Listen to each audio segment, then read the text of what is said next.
Topic of this chapter, unit 4। इसके बाद alternating current जो आपका नेक्स्ट चैप्टर रहेगा उसके बारे में आप स्टडी करेंगे। तो आज का आपका टॉपिक रहेगा एसी जनरेटर। तो एसी जनरेटर ये कोई नया टॉपिक नहीं है, नया आर्टिकल नहीं है, ये 10th क्लास में भी आपने स्टडी किया था। लेकिन इसके अंदर क्योंकि जनरेटर है, जनरेटर का काम करंट बनाना है, ईएमएफ प्रोड्यूस करना है, ठीक है, तो उसकी वैल्यू यानी कि एक फार्मूला दिया जाएगा इसमें, जिसको लेकर आपके न्यूमेरिकल भी बनते हैं और उस फार्मूले से काफी हद तक काफी कुछ क्लियर भी होता है। ठीक है, तो 10th का टॉपिक है, +2 में भी काम आ रहा है और इजी भी पड़ेगा, तो मार्क्स गेनिंग है, एक तरह से मार्क्स देगा ये। तो एसी जनरेटर होता क्या है? सबसे पहली बात, एसी जनरेटर मैग्नेटिक एनर्जी को, किसको? मैग्नेटिक एनर्जी को कन्वर्ट करता है इसके अंदर इलेक्ट्रिकल एनर्जी या इलेक्ट्रिक एनर्जी। दूसरी बात, एसी, एसी का मतलब होता है अल्टरनेटिंग करंट। क्या? Alternating current. देखो दो टाइप के करंट होते हैं, direct current, alternating current. Alternating current में डायरेक्शंस चेंज होती है, डायरेक्शन चेंज होगी कॉन्टिन्यूअसली, चेंजेस कॉन्टिन्यूअसली। ठीक है, यानी कि इसकी कोई ना कोई डायरेक्शन चेंज होगी, साइकिल बदलेगा, तो मतलब एक साइकिल क्या होता है, अप डाउन इस तरह से होता है, पॉजिटिव नेगेटिव होता है, तो इसकी कोई फ्रीक्वेंसी भी होगी। इसी के साथ एक नंबर का क्वेश्चन बनता है, डायरेक्ट करंट में क्या होता है? डायरेक्ट करंट में डायरेक्शन चेंज नहीं होती, डायरेक्शन नॉट चेंजेस, ये यूनि डायरेक्शनल रहता है। क्या रहता है? Unidirectional. और इसकी जो फ्रीक्वेंसी होगी, फ्रीक्वेंसी वो 0 होगी। वो क्या होगी? 0। अल्टरनेटिंग करंट को इस तरह से आप बनाओगे, positive negative positive negative positive negative, इस तरह से ये अपनी डायरेक्शन को चेंज करता है और इसकी फ्रीक्वेंसी की value not equal to 0। But direct current के लिए यूनि डायरेक्शनल, पॉजिटिव है तो पॉजिटिव पॉजिटिव पॉजिटिव, नेगेटिव है तो नेगेटिव नेगेटिव नेगेटिव, और इसमें फ्रीक्वेंसी की वैल्यू क्या होती है? 0। ये डीसी है और ये एसी है। ये सारी बातें मैं क्यों बता रहा हूँ अल्टरनेटिंग और डायरेक्ट करंट के बारे में? क्योंकि नेक्स्ट चैप्टर भी आने वाला है और शुरुआत हो चुकी है एसी जनरेटर से, तो ये सारी बातें आपको पता होनी चाहिए। दूसरी बात, एसी जनरेटर बहुत मतलब बहुत अच्छी इन्वेंशन कहोगे आज के टाइम की, सबसे इंपॉर्टेंट कहोगे, सबसे बढ़िया कहोगे इसको। क्यों? क्योंकि इससे पहले जो हमारे पास करंट बनता था वो डीसी बनता था। क्या बनता था? डीसी। और डायरेक्ट करंट आपको पता है बैटरी वगैरह वगैरह में होता है, और ये केमिकल साल्ट वगैरह वगैरह यूज करके आप बनाते हो, केमिस्ट्री में भी आपने देखा है। ठीक है, केमिकल्स का यूज करके इसको बनाते हो, और काफी महंगी पड़ती थी, बड़ी कॉस्टली पड़ती थी। ठीक है, कॉस्टली पड़ती थी, रिजल्ट कम थे। लेकिन अब बिजली तो चाहिए ना, बिजली से काम, यही चलती थी पूरे विश्व में, बड़ी महंगी बिजली। जब से ये, और इसके अंदर केमिकल लगता था, काफी पैसा लगता था, तब जाके करंट बनता था। एसी जनरेटर ये बहुत अच्छी इन्वेंशन है। इसके साइंटिस्ट थे, काफी यंग थे, और उन्होंने इसी चीज पे मतलब काफी वर्क करा था। तो बहुत अच्छा माइंड कहते हैं उनका था। जैसे वो किताब को तो ऐसे अगर पेज भी पलटते थे तो सारी की सारी उनको याद हो जाती थी, सारी माइंड में फिट हो जाती थी। किसी भी डायग्राम को देख लेते थे, कुछ भी देख लेते थे, तो उसकी पिक्चर 3D पिक्चर बन जाती थी। इमेजिनेशन बहुत तकड़ा था उनका, निकोलस समथिंग नाम था उनका। तो उन्होंने अल्टरनेटिंग करंट की डिस्कवरी करी, और देखो कमाल की बात, मैग्नेट से करंट बनाया, और मैग्नेट को भी कोई इफेक्ट नहीं होता, मतलब मैग्नेट भी खत्म नहीं होता। मैग्नेट से उसने क्या बनाया? Electrical energy. और आप भी जानते हो कि ये मैग्नेटिक एनर्जी इलेक्ट्रिकल एनर्जी में नहीं कन्वर्ट हुई, यहाँ पर मैकेनिकल एनर्जी बनती है। कौन सी? Mechanical energy. Mechanical energy convert होती है। कई बच्चे इसमें मैग्नेटिक एनर्जी का यूज करेंगे, लेकिन मैग्नेट का यूज जरूर करा हमने, लेकिन मैग्नेटिक एनर्जी नाम नहीं देंगे। तो यहाँ पर आप क्या देंगे? Mechanical energy. क्या नाम देंगे? Mechanical energy. और मैग्नेट को क्या लगा देंगे? मैग्नेट को इधर लगा देंगे इस एरो में कि मैग्नेट की हेल्प से, मैग्नेट की हेल्प से, ठीक है, इलेक्ट्रिकल एनर्जी में कन्वर्ट करो। काफी बच्चे हैं जो बार बार ये पढ़ते हैं कि जनरेटर में मैग्नेट की हेल्प से हम इलेक्ट्रिकल एनर्जी बना लेते हैं, मैग्नेट से एनर्जी बना लेते हैं, तो आंसर में भी दे देते हैं मैग्नेटिक एनर्जी को इलेक्ट्रिकल एनर्जी। बट मैग्नेट क्योंकि सेम रहता है, वो उसकी क्वांटिटी सेम रहती है, उसकी वैल्यू सेम रहती है, तो मैग्नेट की एनर्जी कन्वर्ट नहीं होती। ये किसकी एनर्जी कन्वर्ट होती है? मैकेनिकल एनर्जी कन्वर्ट होती है, जिसमें वाटर, विंड, ठीक है, हम खुद अपनी एनर्जी लगा सकते हैं।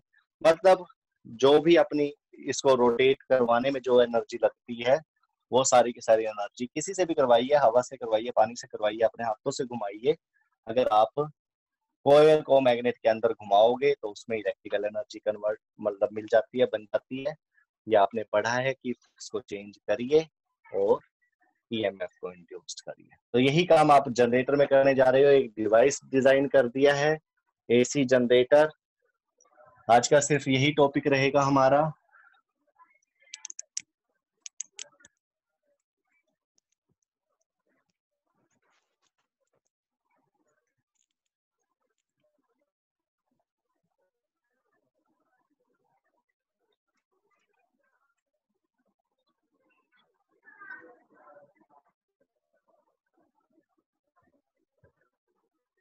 तो क्या है इस एसी जनरेटर में?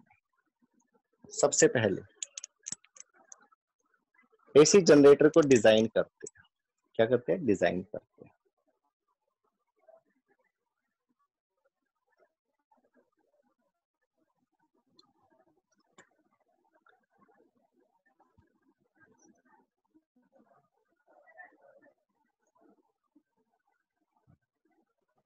मैग्नेटिक पोल लेंगे आप, north south, north and south. एक आर्मेचर बनाएंगे इसके बीच में, सॉफ्ट आयरन कोर के ऊपर कॉपर वायर बाउंड करेंगे। इसके ऊपर सॉफ्ट आयरन कोर पर कॉपर वायर को बाउंड करेंगे, ठीक है। कॉपर वायर ले लीजिए।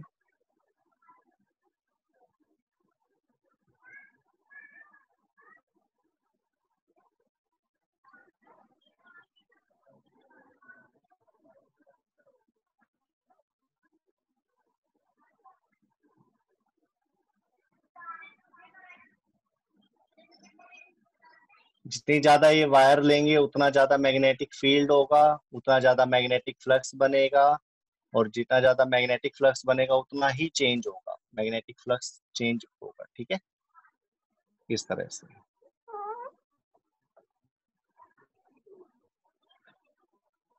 इसके बाद क्या करेंगे आप?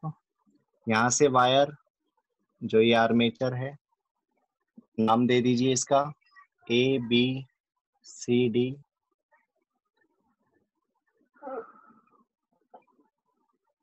इसके बाद आप क्या करेंगे? यहाँ पर स्लिप रिंग लगाएंगे। कौन सी ring? Slip ring.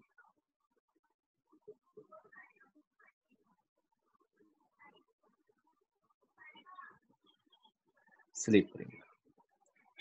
Slip ring के साथ आप यहाँ पर ब्रश कनेक्ट करेंगे।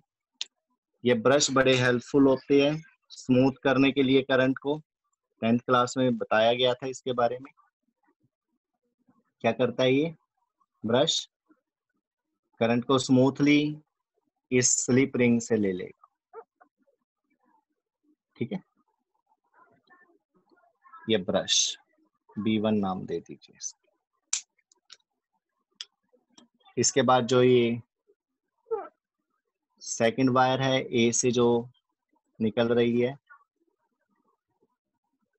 ये इसके बीच में से विदाउट टच, बिना टच करे एक दूसरी स्लिप रिंग बनाइए आप।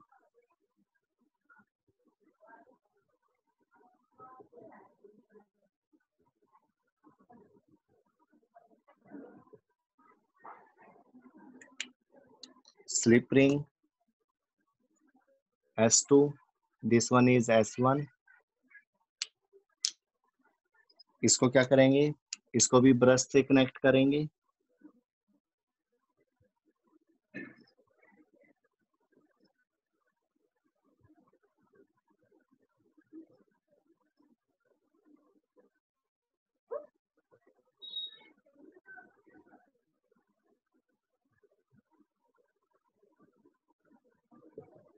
ये ब्रश, ठीक है। आफ्टर दैट इस ब्रश से वायर को लेंगे,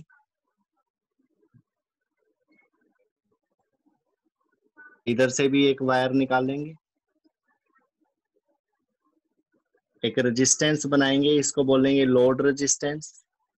यहाँ पर गैल्वेनोमीटर और ये गैल्वेनोमीटर, यहाँ से 2 वायर लेकर इसको बोलेंगे RL लोड रेजिस्टेंस, और करंट अगर यहाँ पर आएगा तो क्या बन जाएगा, I into RL, induce current into यानी कि इंड्यूस्ड EMF, वोल्टेज बन जाएगी, करंट इंटू रेजिस्टेंस। एक चीज रह गई है इसमें, जो ये आर्मेचर है ABCD, इसके बीचों बीच यहाँ पर एक एक्सल लगाएंगे। क्या लगाएंगे, एक एक्सल, जिसके चारों तरफ ये जो आर्मेचर है, जिसको आप जनरेटर की मोटर भी बोल सकते हो, ये क्या करेगी, रोटेट करेगी, रोटेशन, ठीक है। ये आपके 2 पोल हो गए, नॉर्थ एंड साउथ, मैग्नेटिक पोल।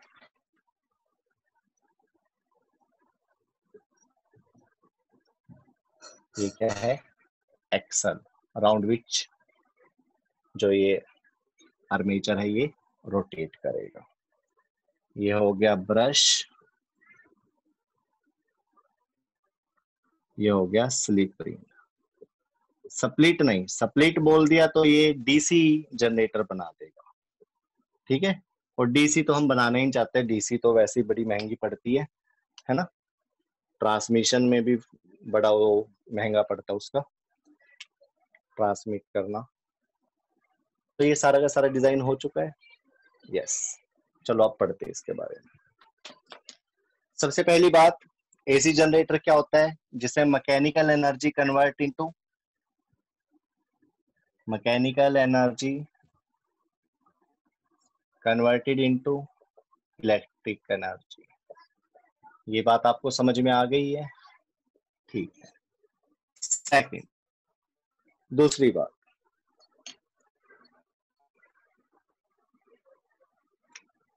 कौन सा करंट, अल्टरनेटिंग करंट जनरेट करेगा, अल्टरनेटिंग करंट इंड्यूस्ड करेगा ये,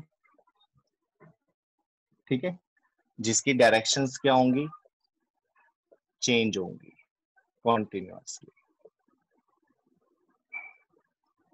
उसके प्रिंसिपल, किस प्रिंसिपल पर वर्क करेगा ये, कैसे, कौन सा ऐसा लॉजिक है, कौन सा ऐसा इन्वेंशन है जिसकी वजह से ये जनरेटर बनाया गया, इसके अंदर क्या होगा ऐसा कि ये क्या करे, करंट जनरेट करे।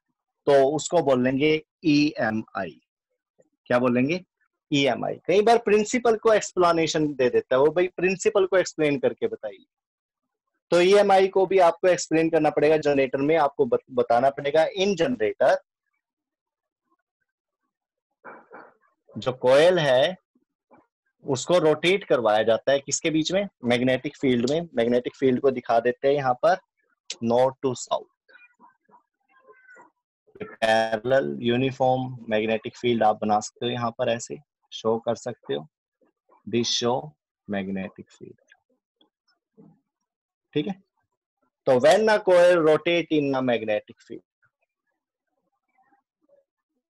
When a coil rotate into a या in a magnetic field, in a uniform magnetic field, its flux is changes.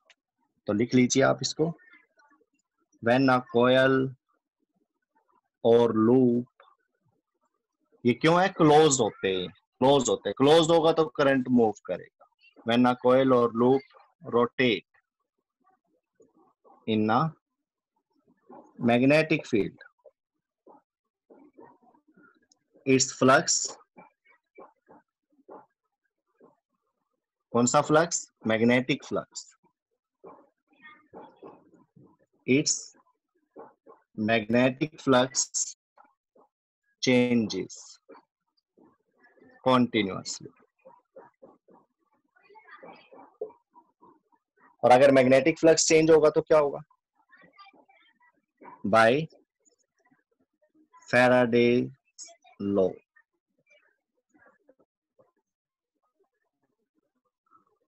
And EMF induced, और करंट भी कह सकते हैं,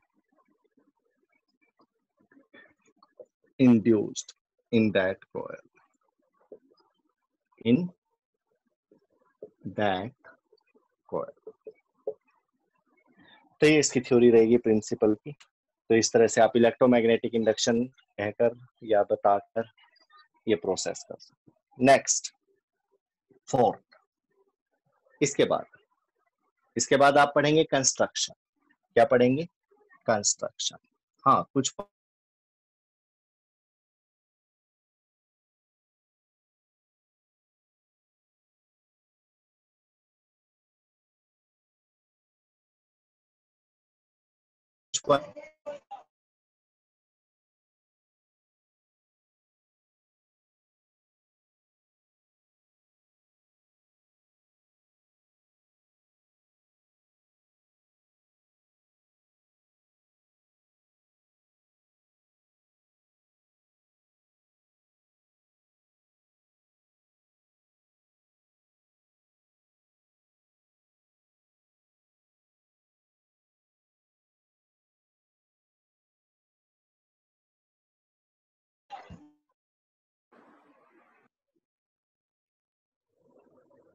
तो यहाँ पर कंस्ट्रक्शन में क्या करेंगे आप, ये सारा का सारा डिजाइन बताएंगे कि आपने मैग्नेटिक फील्ड लेने के लिए दो पोल ऑफ मैग्नेट लिया, नॉर्थ एंड साउथ, एक आर्मेचर ली, ये सब कुछ बताएंगे।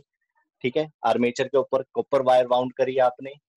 ठीक है, और दूसरी बात, ये copper wire number of turns आपने ज्यादा लिए, क्योंकि जितनी ज्यादा नंबर ऑफ टर्न्स लोगे उतना ज्यादा मैग्नेटिक फील्ड होगा। सॉफ्ट आयरन कोर लिया, क्या लेंगे, सॉफ्ट आयरन कोर भी लेंगे यहाँ पर, जिसके ऊपर ये आप बाउंड करेंगे, सॉफ्ट आयरन कोर। इसकी अपनी अलग ही इंपॉर्टेंस है। ये क्या करता है, ये मान लो मैग्नेटिक फील्ड लाइंस है जो इसके अंदर से पास हो रही थी, उसकी क्वांटिटी को बढ़ा देता है, क्योंकि सॉफ्ट आयरन कोर मैग्नेटाइज बहुत जल्दी होता है। तो जितनी भी फील्ड लाइंस है, मान लो वो सारी की सारी ऐसे जा रही है, अगर सॉफ्ट आयरन कोर बीच में रख दिया तो ज्यादा से ज्यादा उसमें से क्या होंगी, पास होंगी। मैग्नेटिक फ्लक्स बढ़ाने के लिए सॉफ्ट आयरन कोर को लिया जाता है। तो कंस्ट्रक्शन में सबसे पहले स्लिप रिंग्स, इन्हीं के बारे में थोड़ा डाउट रह जाता है 10th क्लास में कि क्या होती है ये स्लिप रिंग्स। स्लिप रिंग क्या होती है, जब ये रोटेट करेगा, आप रोटेट करवाओगे इस एक्सल के जरिए इसको, ए बी इधर जाएगा, सी डी ए बी की तरफ आ जाएगा, इस तरह से ये रोटेट करेगा। रोटेट करने से क्या होगा, अगर ये स्लिप रिंग ना हो तो क्या होगा, ये वायर आपस में उलझ जाएंगी। क्या हो जाएंगी, उलझ जाएंगी। और ये क्या होती है, ये जो स्लिप रिंग है ये स्लिप करती है ब्रश के साथ, मतलब ये ही रोटेट होती रहेंगी बस इस तरह से। जैसे ये ब्रश लगा दिया, ये ब्रश हो गया यहाँ पर, ये स्लिप रिंग है यहाँ पर ऐसे। ठीक है, तो ये स्लिप रिंग ऐसे इसके साथ ऐसे रोटेट होती रहेंगी। ठीक है, ब्रश नहीं रोटेट होंगे, ब्रश क्या करेंगे, स्लिप रिंग पे जो भी करंट है उसको लेकर आगे स्मूथली ट्रांसफर कर देंगे। तो कहने का मतलब क्या है, ये आर्मेचर और ब्रश को जोड़ने के लिए लगाया गया है, ना कि ताकि ये उसके साथ घूम तो सकता नहीं, घूमेगा तो वायर क्या हो जाती है, आपस में मैश हो जाएंगी, उलझ जाएंगी। तो इसलिए स्लिप रिंग का रोल क्या रहेगा, कनेक्शन का रहेगा। ठीक है, कॉन्टेक्ट बना के रखेगी ये किस किस के बीच में, आर्मेचर एंड ब्रश के बीच में। ब्रश इसके बीच में। और ये ब्रश क्या होते हैं? ब्रश जैसे टूथब्रश होता है इस टाइप का, ये बिल्कुल इस स्लिप रिंग के साथ ऐसे लगा होगा, ठीक है। जैसे जैसे ये स्लिप रिंग इस पे घूमती रहेगी, ये ब्रश क्या करेगा? इससे करंट को उठा के ट्रांसफर करता रहेगा। स्मूथन करने के लिए ब्रश हो गया, कॉन्टेक्ट बनाने के लिए स्लिप रिंग हो गई, ठीक है। तो ये स्लिप रिंग का काम रहेगा। इसके बाद ब्रश, ब्रश किस चीज के बने होते हैं? कार्बन के बने हुए होते हैं, ठीक है, ताकि करंट को ले सके। कार्बन बहुत अच्छा मतलब इस चीज में माना जाता है। ये कॉन्टेक्ट बनाता है किस किस के बीच में? जो स्लिप रिंग है इनके और लोड रेजिस्टेंस। डायरेक्ट करंट नहीं देते, क्योंकि अगर वायर आप लगाओगे कभी वो टच होएगी इन स्लिप रिंग से, कभी नहीं होगी। लेकिन जो ये ब्रश है ये तो उसके अंदर से जाते रहेंगे। आप इसको महसूस कर सकते हो, कोई ब्रश है और कोई चीज आप घुमा रहे हो तो वो तो देखो स्मूथन उसके साथ टच रहेगा ना हमेशा। लेकिन अगर एक वायर है तो वायर भी के साथ लग रही है, कभी हट रही है, तो कंटिन्यूटी में करंट नहीं मिलता। तो ब्रश क्या करते हैं? स्लिप रिंग और लोड रेजिस्टेंस के बीच का कांटेक्ट मेंटेन करके रखते हैं। Maintain contact between slip ring and load resistance RL, ठीक है। ये कंस्ट्रक्शन में रहेगा। स्लिप रिंग क्यों लगाते हैं, ब्रश क्यों लगाते हैं? आर्मेचर क्या है जो रोटेट करवाएगा, मैग्नेटिक पोल क्या है यूनिफॉर्म मैग्नेटिक फील्ड के लिए, एक्सल क्या है जिसके अराउंड ये रोटेट कर सके, सॉफ्ट आयरन कोर क्यों? ताकि मैग्नेटिक फ्लक्स को बढ़ाया जा सके। तो ये था इसका कंस्ट्रक्शन। आई होप आपको ये सारी चीजें समझ में आ रही होगी। नाउ वर्किंग, अब आप इसकी वर्किंग पढ़ेंगे।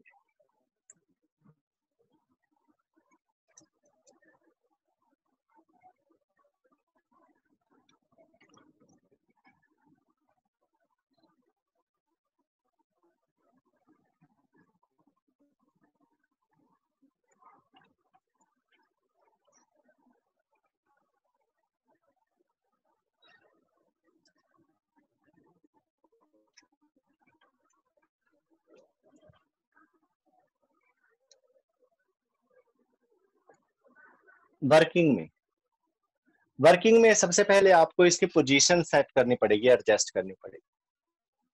कैसे? एक तो यही पोजीशन है कि नॉर्थ साउथ पोल है, ये बीच में ऐसे आपने ये आर्मेचर रख दिया। कोई पोजीशन ऐसे परपेंडिकुलर में भी रख सकते हैं। स्टार्टिंग आपकी मर्जी है, जहां मर्जी से करिए। वर्किंग में क्या करेंगे आप? सबसे पहले टाइम जीरो ले लेंगे। क्या ले लेंगे? जीरो टाइम पर। जीरो टाइम पर कोई भी एंगल चूज कर लीजिए। सपोज आप इसी को 0 डिग्री कह रहे हो, बट इसके अंदर ध्यान रखना मैग्नेटिक फील्ड ऐसे लिया है तो एरिया वेक्टर ऐसे है इसका, प्लेन के साथ, सरफेस के साथ तो 0 डिग्री एंगल है, थीटा की वैल्यू 0 डिग्री है। लेकिन अगर वेक्टर देखा जाए तो 90 डिग्री बन जाता है, पता है ना ये। और आपको पता है बी और ए यहाँ पर एरिया वेक्टर से है, तो यहाँ पर एंगल 90 डिग्री बनेगा। फिर अगर आप इस तरह से लिखते हो बोला जाएगा पैरेलल है। कौन? आर्मेचर मैग्नेटिक फील्ड के। लेकिन सही मायनों में एरिया वेक्टर के साथ मैग्नेटिक फील्ड क्या हुआ पड़ा है? परपेंडिकुलर हुआ पड़ा है। क्या हुआ पड़ा है? परपेंडिकुलर। ये आपने समझना है। इस केस में कोई भी मैग्नेटिक फ्लक्स नहीं है, यहाँ पर मैग्नेटिक फ्लक्स की वैल्यू 0 है। कोई लाइन इसमें से पास नहीं करेगी आर्मेचर में से। ये देखिए यहाँ से फील्ड लाइंस आ रही है, इसमें से पास नहीं करेगी। हाँ, जब ये ऐसे हो जाएगा कुछ करेंगी, थोड़ा सा और हो जाएगा फिर और, अगर ऐसे हो जाएगा बिल्कुल तो मैक्सिमम फ्लक्स देगा ये, ठीक है ना। तो इस चीज का ध्यान रखना। तो मैं यहाँ पर टाइम 0 के साथ थीटा की वैल्यू क्या ले रहा हूँ? 0 डिग्री। थीटा की वैल्यू क्या ले रहा हूँ? 0 डिग्री। रोटेशन को ले रहा हूँ फिलहाल मैं इसके, ठीक है। तो theta is the angle between area vector and B. तो यहाँ पर थीटा अगर आप इनके बीच का एंगल ले रहे हैं तो इस टाइम तो ये 90 डिग्री है, मैं तो 0 डिग्री है। तो आप इसकी पोजीशन को ऐसे ना लेकर कैसे लेंगे आप? इस तरह से कि ये इसके साथ 90 डिग्री एंगल बना रहा है। ठीक है, ऐसे हो गया ये। लेकिन मैग्नेटिक फील्ड का एरिया वेक्टर के साथ कितना एंगल हो जाएगा? 0 डिग्री। तो ये कंडीशन लेंगे आप और थीटा की वैल्यू क्या कर लेंगे? 0 डिग्री। मैंने सबसे पहले कैसे रख लिया? इस तरह से रख लिया। अब मैं इसको रोटेट करूंगा, रोटेट करके ऐसे आऊंगा। ठीक है, फिर मेरा एरिया वेक्टर के साथ मैग्नेटिक फील्ड कैसा हो जाएगा? 90 डिग्री।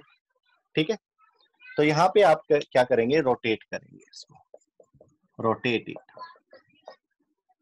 थीटा की वैल्यू कुछ एंगल पे रोटेट कर दिया, टी टाइम के बाद वो एंगल थीटा हो गया। अब उसका रोटेशन कैसे लेंगे आप? क्योंकि एंगुलर में है ये, एंगुलर में क्या होता है? Theta is equal to omega T. पता है एंगुलर वेलोसिटी क्या होता है? एंगुलर डिस्प्लेसमेंट अपॉन टाइम, यही होता है थीटा अपॉन टी। तो थीटा की वैल्यू क्या आ जाएगी? Omega T. You know very well, omega को 2 पाई न्यू भी लिखते हैं या 2 पाई टी भी लिखते हैं। ये सारी वैल्यू आपको पता होनी चाहिए। ओमेगा की जगह पर 2 पाई न्यू लिख सकते हो या फिर 2 पाई अपॉन टी भी लिख सकते हो। सॉरी, ये टी कैपिटल टाइम पीरियड के लिए एक रोटेशन का पूरा। 2 पाई का मतलब 360, टी का मतलब पूरा एक रिवोल्यूशन रोटेशन करने में जो टाइम लगता है। ये टी कौन सा होता है? आपने तो थोड़ा सा ही घुमाया ना उसको, थोड़ा सा टाइम।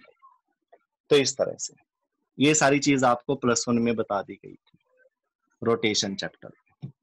तो यहाँ पे टी टाइम के बाद थीटा रोटेट करा, और थीटा की वैल्यू कैसे निकाल सकते हो आप? By omega t, by omega t. चलो अब आ जाते हैं +2 के काम पर। Magnetic flux, magnetic flux, magnetic flux की वैल्यू कितनी होगी? Phi is equal to B A cos theta, B A cos theta. ठीक है, B A cos theta magnetic flux. लेकिन थीटा की वैल्यू कितनी है यहाँ पर? ना 0 डिग्री ले सकते ना 90 डिग्री ले सकते। अभी कहा कितनी लेनी पड़ेगी इसकी वैल्यू? Omega T. कितनी लेनी पड़ेगी? Omega T. But this is the value of magnetic flux at that instant, T time के बाद। फ्लक्स से इंड्यूस्ड ईएमएफ कैसे बना सकते हो? फैराडे लॉ से। क्या होता है फार्मूला? -d∅/dt। ठीक है, कौन सा लॉ था? Faraday law.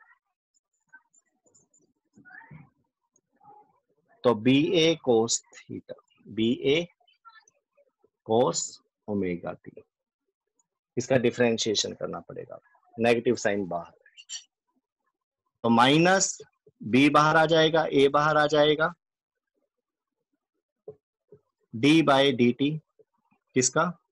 cos omega t. Only cos omega t का आपको डिफरेंशिएशन करना है। तो from there E is equal to -BA cos omega t का डिफरेंशिएशन क्या होता है? नोट कर ले ये मेडिकल के स्टूडेंट्स, cos ओमेगा टी का डिफरेंशिएशन क्या होता है? Minus sine omega t. लेकिन क्योंकि आप टी के रिस्पेक्ट में कर रहे हो, तो टी के साथ जो भी वैल्यू होती है उसको आप मल्टीप्लाई में लगा देंगे। ठीक है, cos टी होता तो साइन टी हो जाता, बस बात खत्म। लेकिन cos ओमेगा टी है तो आपने cos ओमेगा टी का कर दिया साइन ओमेगा टी। अब ओमेगा टी का डिफरेंशिएशन भी साथ में लगाना पड़ेगा। ओमेगा टी का डिफरेंशिएशन साथ में लगा ओमेगा, तो ये ओमेगा कहाँ जाएगा? सामने बी ए ओमेगा साइन ओमेगा टी, ये माइनस माइनस क्या हो जाएगा? प्लस। तो ये आ गया बी ए ओमेगा साइन ओमेगा टी। अब बात आ जाती है, अगर ये turns, number of turns n ले ली जाए, नंबर ऑफ टर्न्स n बढ़ा दिया जाए, फ्लक्स और बढ़ जाएगा। अभी तो एक कॉइल ली थी आपने, तो फार्मूला भी चेंज होकर क्या बन जाएगा? E is equal to NBA omega sine omega t. तो किसका फार्मूला आ गया? ये इंड्यूस्ड ईएमएफ के लिए। किसके लिए? इंड्यूस्ड ईएमएफ के लिए। कोई डाउट, कोई प्रॉब्लम है यहां तक बच्चों? अनम्यूट हो क्या आप? अगर अनम्यूट हो तो आप पूछ सकते हो। नहीं, चलो। इसी के बाद इंड्यूस्ड ईएमएफ से अगर करंट को निकालना हो तो बाय ओम्स लॉ E/R करना पड़ेगा। लोड रेजिस्टेंस कितना है, RL, तो आपका फार्मूला बन जाएगा NBA omega sine omega T upon RL। ठीक है, कोई डाउट यहां तक, कोई प्रॉब्लम? और दूसरी बात, जो ये वैल्यू ऊपर दिख रही है NBA ओमेगा टी, इसको आप ई नोट यानी कि पीक इंड्यूस्ड ईएमएफ, सबसे ज्यादा वैल्यू ये होगी, बाकी साइन एंगल के ऊपर डिपेंड करती है, एंगल जितना होगा उसमें से इतनी कम हो जाएगी, मैक्सिमम वैल्यू ये इतनी दे सकते हैं, पीक वोल्टेज पीक ईएमएफ बोल लेंगे इसको। इसी तरह से ये क्या होगा, कांस्टेंट, इसको बोलेंगे आई नोट। क्या बोलेंगे, आई नोट। तो ये दोनों रिलेशन मैं यहां पर लिख रहा हूं अब, कि आपके पास जो रिलेशन आ गई है, अगले चैप्टर में, नेक्स्ट चैप्टर में आपको यूज करना पड़ेगा इनका, ई नोट और आई नोट का पता होना चाहिए। E is equal to E nought sine omega t, I is equal to I nought sine omega t. ये आपको वैल्यू देंगे, देखो पूरा का पूरा साइकिल है, ऐसे जाएगा करंट, पहले इंक्रीज होगा, मैक्सिमम बोलेगा, ठीक है, यहां पर ईएमएफ की वैल्यू मैक्सिमम होगी, ठीक है, उसके बाद कम होता चला जाएगा, फिर नेगेटिव डायरेक्शन में बढ़ेगा, फिर यही वैल्यू आपकी माइनस ई नोट बनकर मिलेगी यहाँ पर। इस तरह से ये वेरी करेगा। अगर बात आई की आ जाए तो करंट हमेशा वोल्टेज से कम होगा, करंट का ग्राफ हमेशा इसके नीचे चलेगा ऐसे, ई नोट यहां पर मिलेगा आपको आई नोट प्लस में, और इसी तरह से यहां पर मिलेगा आपको माइनस आई नोट।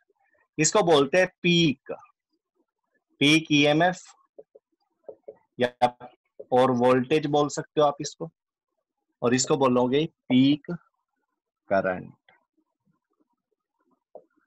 और आपको पता होना चाहिए जितना भी ये इंड्यूस्ड ईएमएफ या करंट देगा उसकी मैक्सिमम वैल्यू तो ये शो करेगा, और साइन ओमेगा टी, साइन की वैल्यू आपको पता होनी चाहिए, -1 to +1 वेरी करती है, तो मैक्सिमम वैल्यू इसकी +1 है।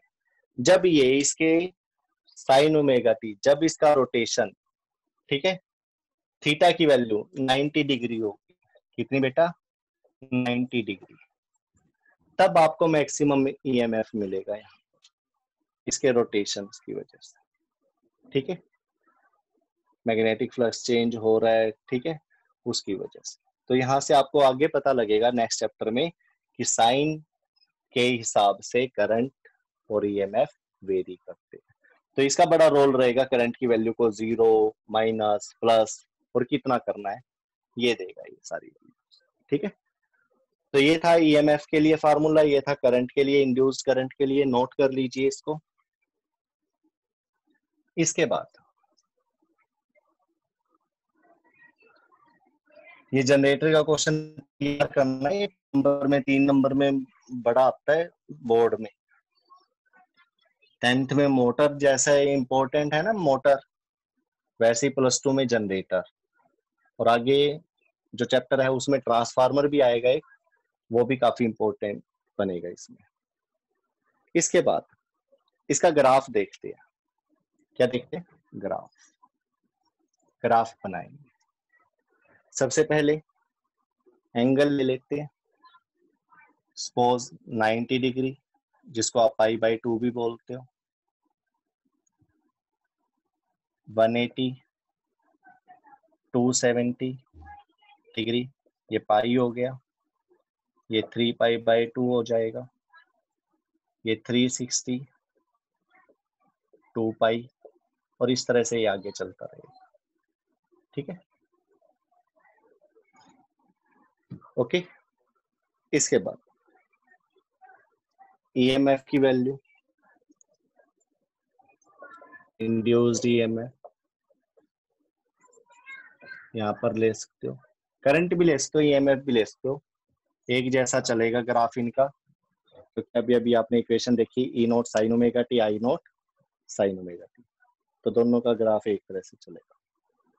तो सबसे पहली बात, जब 90 डिग्री एंगल हो जाएगा, यहाँ पे 0 डिग्री है, ठीक है, 0 डिग्री, 0 से 90। रोटेशन कहीं भी हो सकता है, मैंने बताया था, आप ऐसे भी ले सकते हो, ऐसे भी ले सकते हो, कैसे भी कर सकते हो।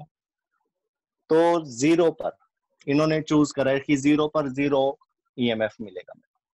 जैसे ही 90 होगा, जैसे ही 90 होगा, 90 पे आपको मैक्सिमम ईएमएफ मिल जाएगा। कितना मिल जाएगा? Maximum EMF. फिर उसके बाद आप रोटेट करोगे 90 से 180, तो ये वैल्यू क्या हो जाएगी? डिक्रीज हो जाएगी और 180 पे आके क्या हो जाएगी? 0। यहाँ पर E की वैल्यू E0 होगी और यहाँ पर E की वैल्यू 0, यहाँ पर E की वैल्यू 0, इंड्यूस्ड ईएमएफ 0 हो जाएगा। बट इस सारे केस में आप देख सकते हो ये सारा पॉजिटिव है। नेक्स्ट 180 से 270 चलोगे तो